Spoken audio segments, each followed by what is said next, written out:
par dire notre compassion à l'ensemble des victimes civiles touchées par ces bombardements, que ce soit en Iran ou en Israël. Je rappelle qu'en droit international, la guerre préventive n'existe pas, d'autant plus avec des motifs fallacieux, puisque même la CIA dit qu'il n'y a pas de militarisation du programme nucléaire iranien. Je vous renvoie à l'évaluation annuelle des menaces du renseignement américain de 2025, qui disait exactement, nous continuons à considérer que l'Iran ne construit pas de bombes nucléaires. Donc c'est la dernière évaluation qui le redit, et avec une escalade qui est d'abord le résultat de la dénonciation unilatérale des États-Unis de l'accord sur le nucléaire conclu avec l'Iran en 2018, qui le respectait scrupuleusement selon l'AIEA, mais aussi évidemment pour faire échouer de la part de Netanyahou les négociations qui devaient reprendre autour de la non-prolifération. Nous ne sommes pas dupes aussi sur le fait que Netanyahou fait cela pour se maintenir au pouvoir, et vous avez sûrement vu qu'il vient d'échapper de justesse à une motion de censure, et évidemment pour détourner les regards de Gaza. Dans ce contexte-là, la position de la France est, selon nous, scandaleuse, avec Emmanuel Macron qui a fait le choix de se placer du côté de l'agresseur et pas du côté du droit international, puisque, je le rappelle, et il semble qu'il est important de le rappeler au vu du débat politico-médiatique, c'est bien Israël et Netanyahou qui a frappé l'Iran et non l'inverse. J'ai donc demandé, au nom du groupe parlementaire, un débat 50-1 de la Constitution suivi d'un vote, et j'insiste sur l'importance d'un vote. J'en ai reparlé encore ce matin en conférence des présidents, et le ministre en charge des relations avec le Parlement m'a indiqué que le Premier ministre nous répondrait dans la journée, donc nous serons dans la journée si cette demande a été acceptée, puisque je veux réaffirmer ici que la question posée n'est pas celle du soutien au régime iranien auquel nous sommes fermement opposés. Et je rappelle que nous avons été, nous, nombreux insoumis à être dans les différentes manifestations de soutien au mouvement Femmes, Vie, Liberté, et que nous sommes dans le groupe parlementaire nombreuses et nombreux à parrainer et à marrainer des citoyens qui sont toujours condamnés à mort par le régime iranien. La question n'est pas celle-ci, la question est de savoir si la France sera du côté de la guerre totale ou du côté du combat pour la paix. Voilà la question qui est posée. Et je le redis, il est insupportable qu'en France, ce soit le président tout seul qui puisse décider que nous pourrions entrer dans une guerre généralisée telle que celle-ci. Et donc, il est fondamental que nous puissions avoir un débat et un vote à l'Assemblée nationale. Si Netanyahou peut se lancer dans cette guerre sans limite, c'est parce qu'il bénéficie d'une impunité quasi totale. Et la France y a participé par sa non-condamnation de l'arrestation et de la détention illégale de la flottille de la Liberté. J'en profite pour dire au nom du groupe que nous sommes soulagés d'avoir appris hier la libération des 3 derniers membres de l'équipage de la flottille, dont 2 Français, Yanis Mamdi, qui est votre collègue journaliste, et Pascal Morieras, qui donc se trouve actuellement en Jordanie. Et je veux redire que l'annulation de la conférence à New York est une nouvelle humiliation pour notre pays. Je rappelle que hier encore 50 personnes ont été tuées à Gaza, que la moitié d'entre elles l'ont été dans des points de distribution alimentaire qui sont faits à la fois par Israël et les États-Unis, et que maintenant ces pièges mortels de la distribution alimentaire, alors que la famine est utilisée comme arme de guerre, se répètent quasiment quotidiennement. Et je veux donc saluer les centaines de milliers de personnes qui ont manifesté partout en France ce samedi pour redire que nous exigeons des sanctions contre Netanyahou, d'autant plus à l'heure où cette guerre totale est lancée. Et la France peut et doit agir, notamment en saisissant le Conseil de sécurité de l'ONU, mais aussi en reconnaissant immédiatement l'État de Palestine, en décidant de sanctions à l'encontre de Netanyahou, en décidant d'un embargo sur les armes, ce qu'elle n'a toujours pas fait, et évidemment en agissant pour suspendre l'accord d'association entre l'Union européenne et Israël. Je continue en vous disant que je reviens tout juste de Martinique, où j'étais avec différents députés ultramarins pour des assises populaires contre la vie chère, qui se sont tenues du 12 au 14 avril à l'initiative du député qui siège dans le groupe insoumis Jean-Philippe Nilor, mais aussi du député Marcelin Nadeau, et à l'initiative du RPRAC, vous savez, ce mouvement citoyen qui était dans les mobilisations qui ont eu lieu pendant 6 semaines en Martinique, avec une vie chère qui est intolérable pour la vie des gens. Je rappelle que c'est en moyenne sur l'alimentaire, plus 40% de différentiel des prix. Et pendant 2 jours, nous avons donc auditionné à la fois des experts, des économistes, des sociologues, des professionnels, des associations et des élus, et que l'ensemble des recommandations qui en ont été faites vont nous servir pour alimenter le travail parlementaire autour du projet de loi qui a été annoncé par Miroslav Valls contre la vie chère et qui devrait être examiné en septembre, mais aussi à faire différentes propositions de loi sur les sujets qui ont été abordés, évidemment avec la question des oligopoles, d'un service public de transport, de la fiscalité. Et donc tout cela nous servira à nourrir le travail parlementaire. Et je le dis, c'était aussi un beau moment populaire puisque à la fois pendant les auditions, il y avait des centaines de citoyens qui étaient là et nous avons fait un meeting final pour donner les conclusions de ce à quoi nous étions arrivés pour le moment, où il y avait plus de 1000 personnes qui étaient présentes. Ensuite, cette semaine, nous allons avoir, juste après les questions au gouvernement, la loi simplification qui va être votée. Et il ne vous a pas échappé que les macronistes ont annoncé qu'ils allaient voter contre leur propre texte. Donc maintenant, vous avez une nouvelle manière de faire. Lorsque vous avez un projet de loi, vous avez un 49.3. Lorsque vous avez une proposition de loi, puisque maintenant c'est la règle, c'est-à-dire il n'y a plus de projet de loi qui vient du gouvernement, vous demandez à un sénateur de faire une proposition de loi. Pourquoi? Parce que ça permet de ne pas avoir d'étude d'impact. Lorsque le texte vient au Sénat, vient à l'Assemblée nationale, pardon, à ce moment-là, soit le texte est rejeté dès le début, c'est la motion de rejet utilisée comme un 49.3 déguisé, soit à la fin, c'est ce qui va se passer là. Et puisque nous voterons contre ce texte, nous serons fiers de dire, puisque les Insoumis ont été en première ligne contre ce texte, de dire que c'est notamment grâce à nous que la loi Trump, vous voulez l'appeler, qui permet d'accélérer des projets industriels, d'affaiblir le droit des salariés, qui évidemment supprime des dizaines et des dizaines d'agences, notamment le Haut Conseil de la Recherche, la politique de la ville ou encore l'Observatoire des espaces agricoles et qui met fin aux ZAN zéro artificialisation nette, eh bien que ça sera notre victoire que de permettre que ce texte soit rejeté. Mais je reviens sur la méthode antidémocratique qui est utilisée pour piétiner l'Assemblée nationale. Et je veux alerter solennellement pour savoir ce qui est en train de se passer, notamment de la part d'un gouvernement qui décide d'utiliser une majorité sénatoriale pour faire passer en force ces textes. Est-ce qu'aujourd'hui, être sénateur, c'est uniquement défendre l'ordre néolibéral? Est-ce qu'aujourd'hui, être sénateur, c'est s'opposer au vote populaire des Français? Je crois que c'est ça la question qui est posée quand nous savons que l'Assemblée nationale est la seule assemblée directement élue et donc aujourd'hui, le Sénat joue le rôle d'un frein à la démocratie aux côtés d'un gouvernement autoritaire. Enfin, puisque nous avons contribué à faire que les ZFE ne soient pas rétablis, et je rappelle que notre position est un moratoire total sur l'ensemble des ZFE tant qu'il n'y a pas d'alternatives de transport qui sont mises en place, eh bien nous battrons pour que la proposition de loi déposée par mon collègue Sylvain Carrière, qui a fait un tour de France sur la question des ZFE, puisse être examinée et adoptée au plus vite pour poursuivre ce combat qui est, je crois, un combat d'écologie populaire. Enfin, vous le savez, là aussi aujourd'hui, ça doit être la fin du conclave, le fameux conclave sur la question des retraites. Je commence par dire que Bayrou a sorti du chapeau une proposition dont personne n'a jamais discuté dans les plusieurs mois où ont eu lieu ce conclave, où sont sorties organisation après organisation syndicale, avec donc une prime pour les seniors qui ne seraient pas soumises à cotisation, c'est-à-dire que ce que propose le Premier ministre, c'est de prendre de l'argent de la sécurité sociale pour, du coup, créer un déficit en retour, puisque ça sera sans cotisation sur la sécurité sociale pour, du coup, une proposition qui est complètement ubuesque et auquel nous nous opposerons évidemment extrêmement fermement.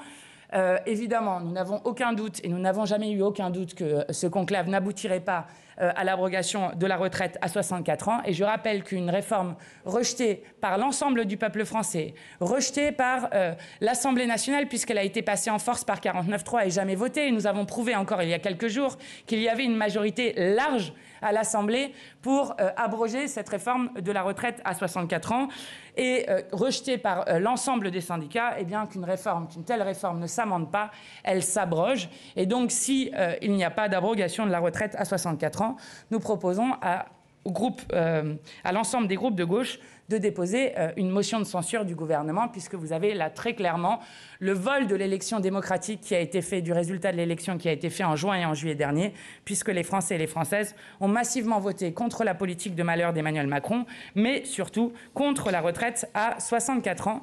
Et je vais laisser Mathias Tavel continuer sur la loi dite Grémillet. Merci Mathilde. Bonjour à toutes et à tous. On a, avec la loi énergie, la loi dite Grémillet, une nouvelle illustration de ce que vient de dire ma présidente Mathilde Panot, du caractère profondément autoritaire et assez mesquin, il faut le dire, de la pratique gouvernementale en matière d'agenda parlementaire. Depuis 2023, le gouvernement est hors la loi en matière énergétique. C'est un gouvernement délinquant en matière énergétique, puisqu'il devait déposer au plus tard en 2023 un projet de loi de programmation énergie-climat.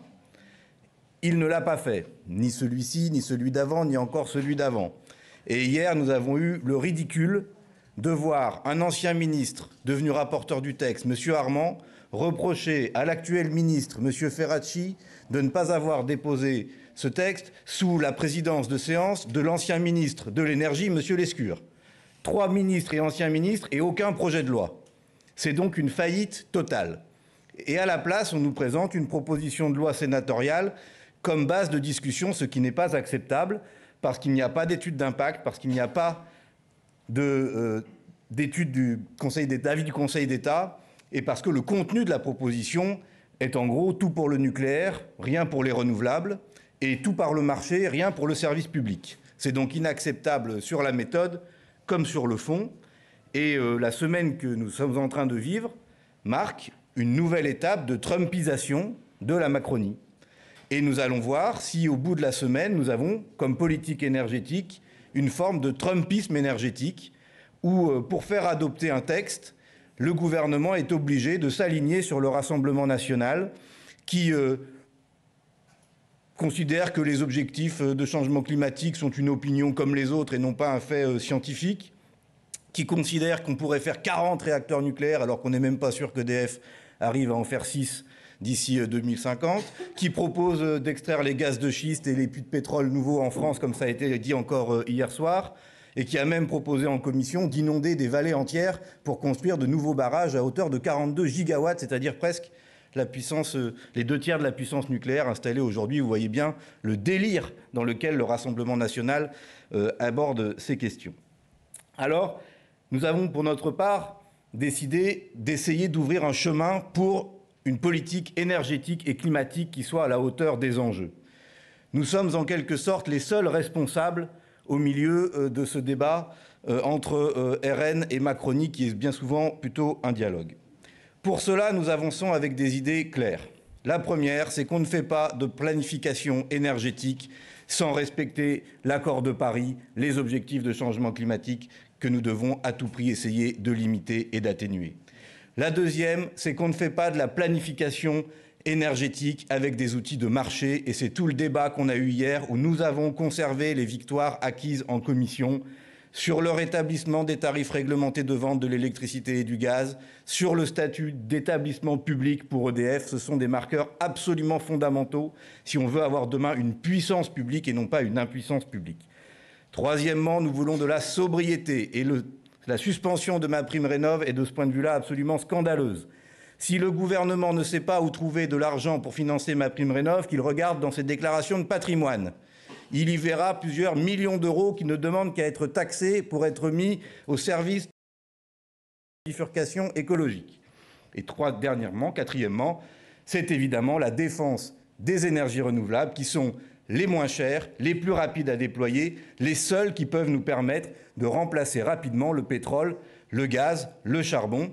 Et donc nous défendrons mordicus le fait qu'il y ait des objectifs chiffrés de développement des énergies renouvelables dans ce texte, et non pas un fumeux programme de nouveau nucléaire dont la Cour des comptes nous dit qu'il présente tous les risques d'un échec à l'avenir. Voilà, être sérieux et responsable, c'est faire le choix des énergies renouvelables et non pas des EPR2.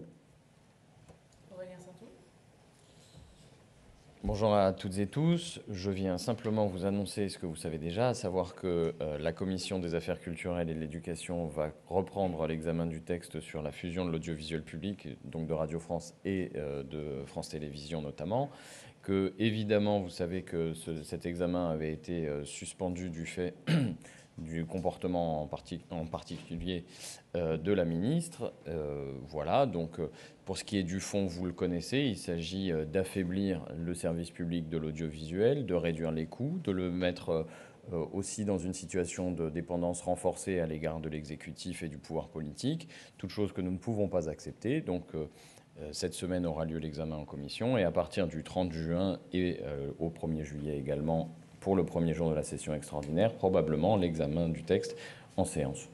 On va continuer donc, nous, notre bataille qui a été entamée de façon plutôt efficace jusqu'à présent pour empêcher l'adoption de ce texte, ou en tout cas le rejet de ce texte. Voilà. Élise Le Boucher. Bonjour, alors moi je viens vous présenter le colloque que j'organise demain sur la psychiatrie qui, hasard du calendrier, tombe en même temps que les annonces d'un plan santé mentale et psychiatrie présenté par le ministre de la Santé en marge d'un sommet européen au ministère avec l'OMS sur la santé mentale. Et vous n'êtes pas sans savoir que la santé mentale est censée être la grande cause du gouvernement. Alors j'ai lu ce plan et on peut se dire que les constats sont plutôt bons. Certains axes de proposition vont même dans la bonne direction. Mais comme d'habitude, il y a un beau paquet cadeau, mais l'intérieur est vide. Car rien ne se fera sans un budget à la hauteur des besoins. Et de ce que nous avons compris, aucun budget n'est prévu pour ce plan, alors que la psychiatrie est sous-dotée depuis des années. Alors je suis éducatrice spécialisée en pédopsychiatrie et depuis que je suis élue, il n'y a pas eu une seule mesure efficace pour les collègues et les patients. Et je peux même dire qu'en 3 ans, la situation s'est dégradée et tout le monde peut le constater. Ce sont bien des choix politiques qui sont responsables de la situation que nous vivons aujourd'hui. Et donc ce colloque, à contre-courant des discours sur la santé mentale et la psychiatrie, s'inscrit dans une réflexion sur la psychiatrie d'aujourd'hui et demain, en répondant à l'urgence et en partant surtout des besoins. Alors avec notamment la présence de François Gonon, neurobiologiste, qui apportera un regard critique sur les neurosciences, dont il démontre qu'elles favorisent une conception neuro-essentialiste des comportements humains. Et ce discours contribue à renforcer un idéal néolibéral d'autonomie et d'adaptabilité, où la personne seule est responsable et doit trouver les ressources en elle. Ce qui est bien pratique parce que ça nous dédouane collectivement de nos responsabilités, de celles de la société notamment, envers les enfants et les familles défavorisées, qui sont les plus confrontées à un besoin de prise en charge en psychiatrie. Et ce discours sur les neurosciences fait que les politiques publiques ne prennent pas en compte l'environnement psychosocial, familial dans les réponses apportées. Seront également présents à ce colloque des professionnels, mais aussi des personnes concernées qui témoignent des difficultés qu'elles rencontrent dans l'accès aux soins, mais aussi dans leur quotidien. Nous aurons également un point sur la santé mentale des jeunes, qui est un enjeu de santé publique essentiel, l'actualité nous le démontre, avec ma collègue Anne Stambach-Ternoir, qui actuellement réalise une mission d'info sur ce sujet. Alors, là où je rejoins le ministre de la Santé et l'OMS, c'est que la santé mentale et la psychiatrie sont l'affaire de tous et ne doivent pas se limiter à la seule politique sanitaire.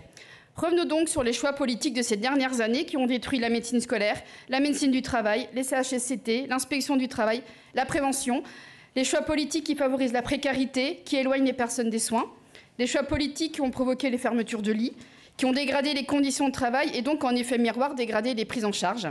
Les choix politiques qui stigmatisent et n'ont comme seule réponse à un tout sécuritaire qui enferme les personnes dans un parcours de vie.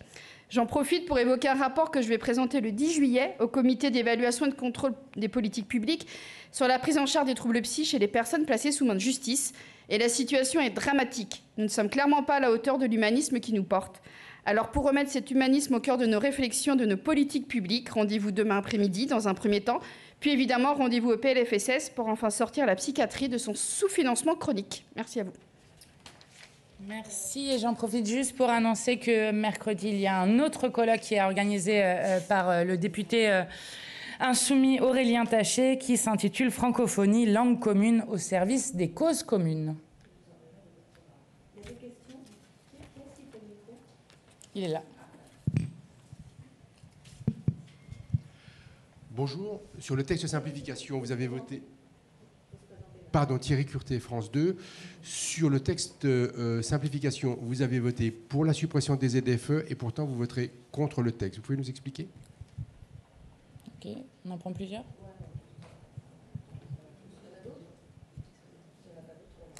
Alors du coup, puisqu'il n'y a qu'une question, je vais y répondre. C'est ce que... Il y a quelqu'un d'autre ? Oui, allez-y.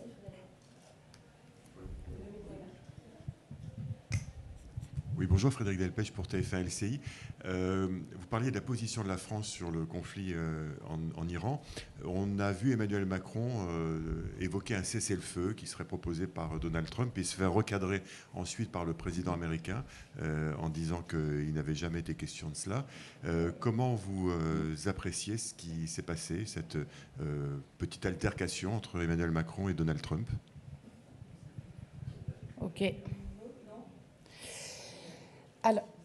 Alors sur la première question, c'est ce que j'indiquais au début sur le texte simplification. D'abord, je crois que nous avons un gros problème démocratique avec le fait que l'Assemblée nationale, donc par la minorité présidentielle, va rejeter ce texte. Nous votons contre, fidèles au combat que nous avons mené tout au long du texte, mais qu'ils votent contre leur propre texte pour que tout se joue ensuite dans un huis clos qui est celui de la commission mixte paritaire, sur lequel personne ne peut voir ni ce qui est dit, ni ce qui est voté par les uns et les autres, ce qui est évidemment un grand problème démocratique.